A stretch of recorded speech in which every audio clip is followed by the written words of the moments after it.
محرم الحرام شریف میں بالخصوص اہل سنت کے لیے ہے، اہل سنت کے لیے ہے کہ آپ کالے لباس کو ترک کریں بالخصوص 10 دن، اور بالعموم جو ہے وہ چہلم وغیرہ ہو جائے، یہ سارا سلسلہ ہو جائے، لیکن بالخصوص 10 دن تو اس سے جو ہے وہ بالکل پرہیز کرنا چاہیے۔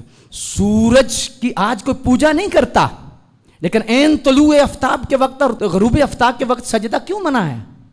تھوڑا سا غور کرنا ہے، اپنے ذہن پہ بوجھ ڈالو، کیوں منع ہے؟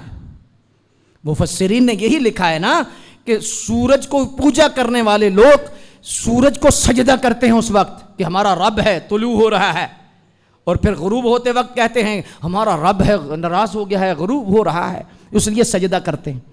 مسلمان کے ذہن کے کسی کونے میں یہ نہیں ہوتا کہ طلوع آفتاب کے ٹائم وہ کسی کو سجدہ کر رہا ہے، وہ سوچ بھی نہیں ہوتی، رب کو ہی سجدہ کرتا ہے، لیکن اللہ نے صرف مشابہت کی وجہ سے منع کر دیا، اس ٹائم سجدہ نہیں کرنا۔ ہمیں بے شک سخت کہو، ہمارے ساتھ سلام نہ لو، ہمیں آپ کے سلام کی ضرورت نہیں، ہمیں حضور کی رضا کی ضرورت۔ ان سے مشابہت ہے کہ جو سورج کو سجدہ کرتے ہیں، تو جب رب نے سجدے کو پسند نہیں کیا مشابہت کی وجہ سے، تو غیر کی مشابہت کر رہا ہے۔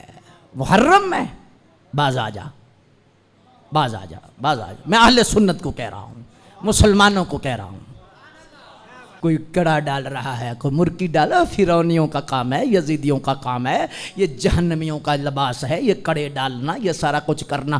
کچھ لوگ مجھ سے ناراض ہو جائیں گے، میرے بھائی میری مجبوری ہے، کسی تھانے دار کو پھول لگے ہوں، وہ کہتا ہے علامہ صاحب میری مجبوری ہو کی کرا تسی ٹھیک ہو، میری مجبوری ہے۔ ایک تھانے دار کی مجبوری اس کی ملازمت ہے، تو کیا ہمیں ممبر کی جو مجبوری نہیں کہ ہم حضور کی ملازمت کر رہے ہیں؟